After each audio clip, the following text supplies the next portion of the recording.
Hello दोस्तों, स्वागत है आपका स्टडी नाउ सिक्स चैनल पे। आशा है आप सभी ठीक होंगे।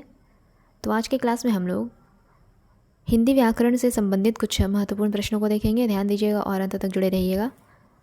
पहला प्रश्न है, अन्यान्य शब्द का संधि विच्छेद क्या हो जाएगा? अन्यान्य शब्द का संधि विच्छेद हो जाएगा अन्य धन अन्य, अन्य धन अन्य। ठीक है, इसमें कौन सी संधि है? तो दीर्घ संधि है, इसमें दीर्घ संधि है। इसके अलावा और उदाहरण अगर देखें तो कुशासन, कुशासन, ठीक है, कुशासन। कुशासन शब्द में भी दीर्घ संधि है। इसका संधि विच्छेद कुछ इस प्रकार हो जाएगा, कुश धन आसन, कुश धन आसन। ठीक है, इसके अलावा धर्मार्थ, धर्मार्थ, धर्मार्थ शब्द भी आपका दीर्घ संधि में आ जाएगा। धर्म धन अर्थ, धर्म धन अर्थ। धर्मार्थ का संधि विच्छेद क्या हो जाएगा? धर्म धन अर्थ। ठीक है, आगे देखेंगे। तथापि शब्द का संधि विच्छेद क्या हो जाएगा? तथापि शब्द का संधि विच्छेद क्या हो जाएगा? तथा धन अपि, तथा धन अपि। इसमें भी दीर्घ संधि है। तथापि शब्द में भी दीर्घ संधि हो जाएगा। ठीक है, तथापि शब्द में दीर्घ संधि है। आगे देखेंगे, लघुरुमि शब्द में कौन सी संधि है? लघुरुमि शब्द में कौन सी संधि है? तो दीर्घ स्वर संधि है। लघुरुमि शब्द में भी आपका स्वर संधि आ जाएगा। स्वर संधि में भी कौन सी संधि है? यह तो दीर्घ संधि है, दीर्घ स्वर संधि है। इसका संधि विच्छेद कुछ इस प्रकार हो जाएगा, लघु धन, लघु धन उर्मी, लघु धन उर्मी। यहाँ पर ये बड़ा हो जाएगा, लघु धन उर्मी। ठीक है, आगे देखेंगे। एतन्न मुरारी शब्द में, एतन्न मुरारी शब्द में कौन सी संधि है? तो इसमें व्यंजन संधि है। एतन्न मुरारी शब्द में व्यंजन संधि है। इसका संधि विच्छेद हो जाएगा कुछ इस प्रकार, एतत्, यहाँ लास्ट वाले त में हलंत लग जाएगा, धन मुरारी। ठीक है, एतत् धन मुरारी। आगे देखेंगे, उल्लंघन का सही संधि विच्छेद क्या हो जाएगा? उल्लंघन शब्द का सही संधि विच्छेद हो जाएगा उत धन लंघन, उत धन लंघन। इसमें कौन सी संधि है? तो इसमें भी व्यंजन संधि है। उल्लंघन शब्द में व्यंजन संधि है। आगे देखेंगे,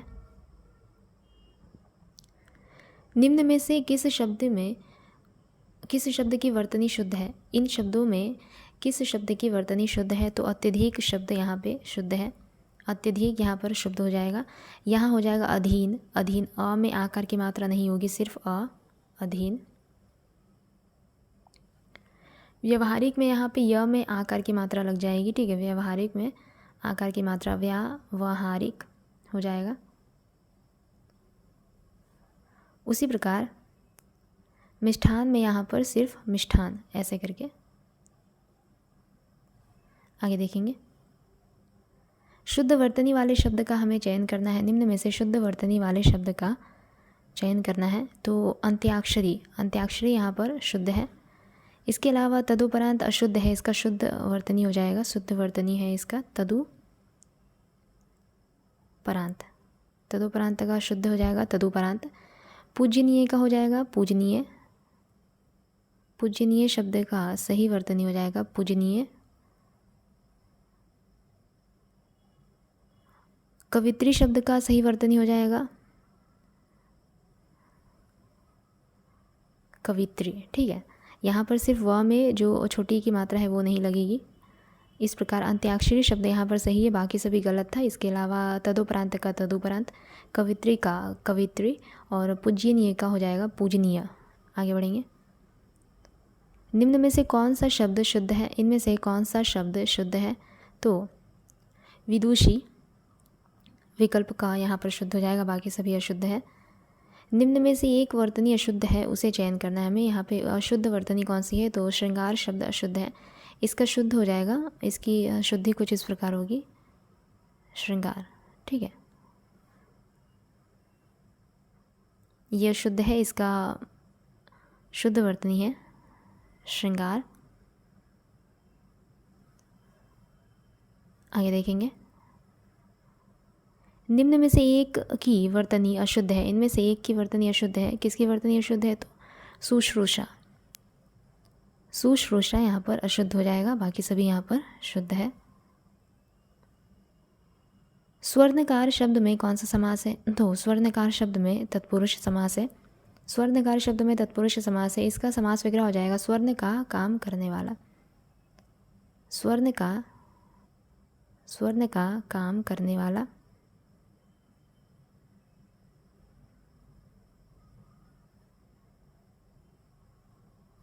आगे देखेंगे, दहीवाड़ा शब्द में कौन सा समास है? दहीवाड़ा शब्द में आपका हो जाएगा संबंध तत्पुरुष समास। दहीवाड़ा शब्द में संबंध तत्पुरुष समास। इसका समास विग्रह हो जाएगा दही का बाड़ा। दही का बाड़ा। अगला प्रश्न है, यथा सामर्थ्य में कौन सा समास है? यथा सामर्थ्य शब्द में कौन सा समास है? तो यथा सामर्थ्य शब्द में अव्ययी भाव समास है। यथा सामर्थ्य शब्द में अव्ययी भाव समास है। इसका समास विग्रह हो जाएगा सामर्थ्य के अनुसार। सामर्थ्य के अनुसार। सामर्थ्य के अनुसार। आगे बढ़ेंगे, सिरफिरा शब्द में कौन सा समास है? सिरफिरा शब्द में बहुव्रीहि समास है।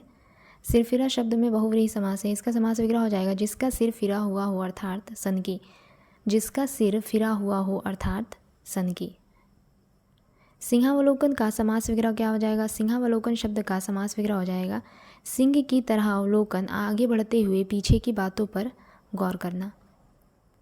सिंह की तरह अवलोकन, आगे बढ़ते हुए पीछे की बातों पर गौर कर लेना। यहाँ पर सिंहावलोकन का समास विग्रह हो जाएगा। इसमें कौन सा समास है? तो बहुव्रीहि समास है। इसमें है बहुव्रीहि समास। ठीक है, सिंहावलोकन शब्द में बहुव्रीहि समास है। निर्जन शब्द में कौन सा समास है? निर्जन शब्द में कौन सा समास है? तो निर्जन शब्द में तत्पुरुष समास हो जाएगा यहाँ पर।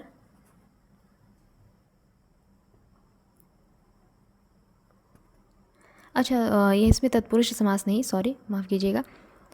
निर्जन शब्द में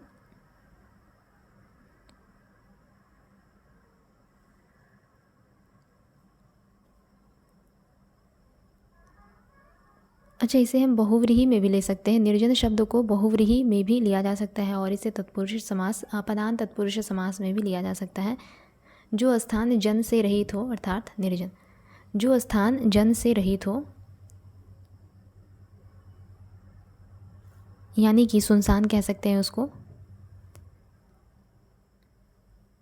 इस प्रश्न में थोड़ा डाउट है तो इसे हम अभी स्किप करते हैं। इसमें या तो इसे बहुव्रीहि में भी रख सकते हैं और अपदान तत्पुरुष समास में भी रखा जा सकता है निर्जन शब्द को। इसके बारे में कमेंट बॉक्स में मुझे ज़रूर बताइएगा। आगे देखेंगे, गुरुदेव शब्द में कौन सा समास है? गुरुदेव शब्द में कौन सा समास है? तो इसमें कर्मधारय समास है। गुरुदेव शब्द में कर्मधारय समास है। इसका समास विग्रह हो जाएगा गुरु रूपी देव। गुरु रूपी देव।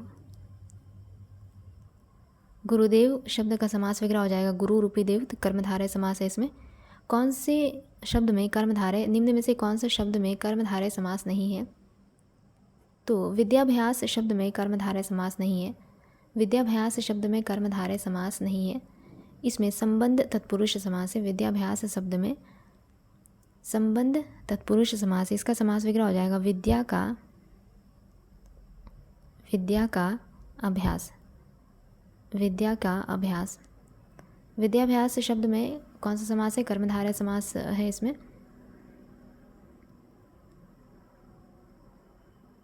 विद्याभ्यास शब्द में संबंध तत्पुरुष समास है। विद्याभ्यास शब्द में संबंध तत्पुरुष समास है। इसमें कर्मधारय समास नहीं है। जैसा कि प्रश्न में पूछा गया है कि कौन से शब्द में कर्मधारय समास नहीं है, तो विद्याभ्यास शब्द में कर्मधारय समास नहीं है। इसका समास विग्रह हो जाएगा विद्या का अभ्यास। आगे देखेंगे, देशांतर शब्द में कौन सा समास है? देशांतर शब्द में कौन सा समास है? तो इसमें तत्पुरुष समास है। देशांतर शब्द में तत्पुरुष समास है। देशांतर शब्द में तत्पुरुष समास है।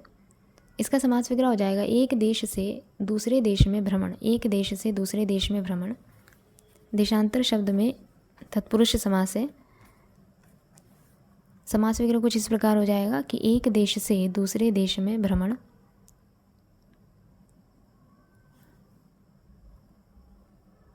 देशांतर शब्द को अगर किसी ने कर्मधारय समास के अंतर्गत भी देखा है किसी पुस्तक वगैरह में तो ज़रूर बताएं मुझे कमेंट बॉक्स में, ठीक है।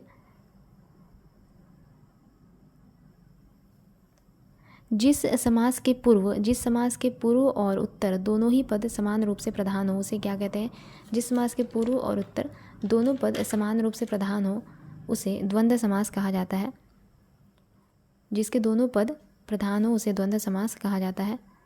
चूरन किस प्रकार का शब्द है? चूरन किस प्रकार का शब्द है? तो यह एक अर्ध तत्सम शब्द है। चूरन अर्ध तत्सम शब्द है। अमी का तत्सम रूप क्या हो जाएगा? अमी का तत्सम रूप हो जाएगा अमृत। अमी का तत्सम रूप हो जाएगा अमृत। उत्पत्ति के आधार पर शब्द के कितने भेद हैं? उत्पत्ति के आधार पर शब्द के 4 भेद हैं। उत्पत्ति के आधार पर शब्द के 4 भेद हैं। कौन कौन से? तत्सम, तद्भव, देशज और विदेशज। तत्सम, तद्भव, देशज और विदेशज। अटारी का तत्सम रूप क्या हो जाएगा? अट्टालिका। अटारी का तत्सम रूप हो जाएगा अट्टालिका। निम्नलिखित में से कौन सा शब्द तत्सम नहीं है? इनमें से कौन सा शब्द तत्सम नहीं है? प्रतीत शब्द तत्सम नहीं है। निम्न में से कौन सा शब्द तत्सम नहीं है? तो नरक और पुहुमी। नरक और पुहुमी शब्द तत्सम नहीं है। नरक और पुहुमी शब्द तत्सम नहीं है। यहाँ पर आगे बढ़ेंगे।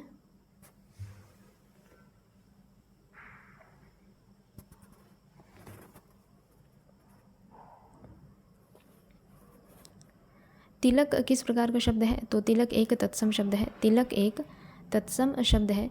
तिलक का तद्भव हो जाएगा टीका। तिलक का तद्भव शब्द हो जाएगा टीका। आगे देखते हैं। पनही शब्द का तत्सम रूप क्या हो जाएगा? पनही शब्द का तत्सम रूप है उपानः। पनही शब्द का तत्सम रूप है उपानः। पनही शब्द का अर्थ होता है जूता। निम्न में से कौन सा शब्द तद्भव है? तो छत शब्द यहाँ पर तद्भव हो जाएगा। इसका तत्सम रूप है छत, ठीक है। छत शब्द यहाँ पर तद्भव हो जाएगा। इसका तत्सम रूप छत। निम्नलिखित शब्दों में से तद्भव शब्दों को हमें पहचानना है तो जामुन शब्द यहाँ पर तद्भव है। जामुन शब्द तद्भव है। इसका तत्सम रूप हो जाएगा जाम्बुक। इसका तत्सम रूप हो जाएगा जाम्बुक। जामुन शब्द तद्भव है। इसका तत्सम रूप हो जाएगा जाम्बुक। आगे देखेंगे। प्रस्तर शब्द का अर्थ होता है पत्थर। प्रस्तर एक तत्सम शब्द है जबकि पत्थर तद्भव हो जाएगा। निम्न में से कौन सा शब्द तद्भव है? तो जीव। जीव तद्भव शब्द है। इसका तत्सम रूप हो जाएगा जिह्वा। जीव तत्सम शब्द है, जीव तद्भव शब्द है। इसका तत्सम रूप हो जाएगा जिह्वा। अवनी का विलोम शब्द क्या है? अवनी शब्द का विलोम शब्द क्या है? अंबर। अवनी शब्द का विलोम शब्द है अंबर। यहाँ पर तरणी का अर्थ हो जाएगा नाव या फिर नौका। तरणी का अर्थ होता है नाव या नौका। अवनी शब्द का विलोम है अंबर। कौटिल्य शब्द का विलोम क्या हो जाएगा? कौटिल्य शब्द का विलोम है आर्जव। कौटिल्य शब्द का विलोम है आर्जव।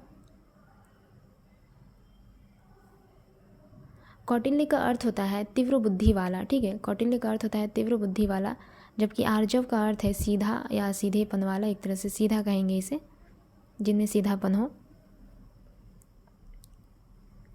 कृष का विलोम क्या हो जाएगा? कृष का विलोम हो जाएगा हष्ट पुष्ट। कृष का विलोम हो जाएगा हष्ट पुष्ट।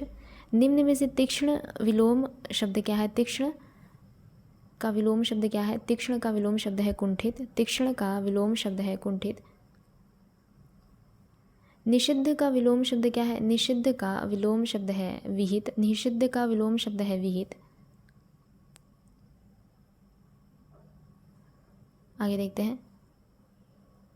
अनुरक्ति शब्द का विलोम शब्द क्या हो जाएगा? अनुरक्ति शब्द का विलोम शब्द है विरक्ति। अनुरक्ति शब्द का विलोम शब्द है विरक्ति। अनुरक्ति का अर्थ हो जाता है प्रेम भक्ति। ठीक है, प्रेम भक्ति। जबकि विरक्ति का अर्थ होता है वैराग्य की भावना। अरविंद शब्द का पर्यायवाची क्या हो जाएगा? अरविंद शब्द का पर्यायवाची है कमल। अरविंद शब्द का पर्यायवाची है कमल। अरविंद शब्द का पर्यायवाची हो जाएगा कमल। इसके अलावा राजीव भी अरविंद शब्द का पर्यायवाची होता है। सौदामिनी का पर्यायवाची क्या है? सौदामिनी शब्द का पर्यायवाची है विद्युत। सौदामिनी शब्द का पर्यायवाची है विद्युत।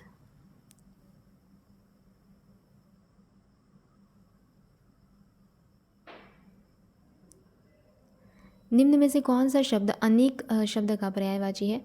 तो सेना अनेक शब्द का पर्यायवाची है। सेना अनेक शब्द का पर्यायवाची है। इसके अलावा कटक, कटक चमू, कटक चमू, कुमक, ये सभी अनेक यानी कि सेना के पर्यायवाची है। अनाज शब्द का पर्यायवाची क्या हो जाएगा? अनाज शब्द का पर्यायवाची है शस्य। कौन सा शब्द अहि का पर्यायवाची नहीं है? अहि शब्द का पर्यायवाची निम्न में से कौन सा नहीं है? तो सिंदूर अहि शब्द का पर्यायवाची नहीं है। सिंदूर अहि शब्द का पर्यायवाची नहीं है।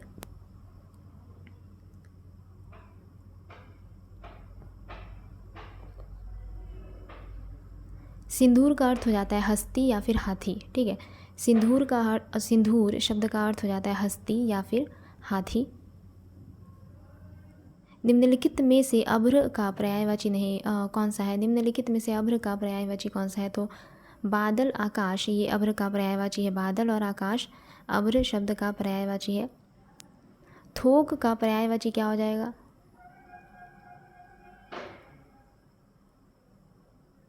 इस प्रश्न को हम स्किप करेंगे। ठीक है, इस प्रश्न को स्किप करेंगे। आगे देखते हैं, उत्तर और पश्चिम के बीच की दिशा क्या कहलाती है? उत्तर और पश्चिम के बीच की दिशा क्या कहलाती है? तो वायव्य।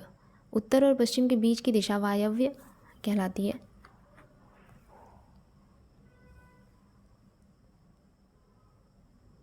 किसी संस्था या व्यक्ति के 50 वर्ष पूरे करने के उपलक्ष्य में होने वाला उत्सव क्या कहलाता है? तो स्वर्ण जयंती। किसी संस्था या व्यक्ति के 50 वर्ष पूरे करने के उपलक्ष्य में होने वाला उत्सव क्या कहलाता है? तो स्वर्ण जयंती। वीर पुत्र को जन्म देने वाली स्त्री के लिए एक शब्द क्या हो जाएगा? वीर प्रसू। वीर पुत्र को जन्म देने वाली स्त्री के लिए एक शब्द वीर प्रसू। कष्ट से संपन्न होने वाला, कष्ट से संपन्न होने वाला कष्ट साध्य। कष्ट से संपन्न होने वाला कष्ट साध्य। जिसके बराबर कोई ना हो उसके लिए एक शब्द क्या हो जाएगा? तो अनुपम। जिसके बराबर कोई ना हो उसके लिए एक शब्द अनुपम। वह भाई जो अन्य माता से उत्पन्न हुआ हो उसे क्या कहते हैं? तो अन्योदर। वह भाई जो अन्य माता से उत्पन्न हुआ हो अन्योदर कहा जाता है उसे। तो आज का यह हमारा अंतिम प्रश्न रहा। अगली क्लास में जल्दी मिलेंगे। तब तक के लिए अगर आप लोगों को हमारी क्लास अच्छी लगे तो लाइक, शेयर और सब्सक्राइब ज़रूर कीजिएगा। धन्यवाद।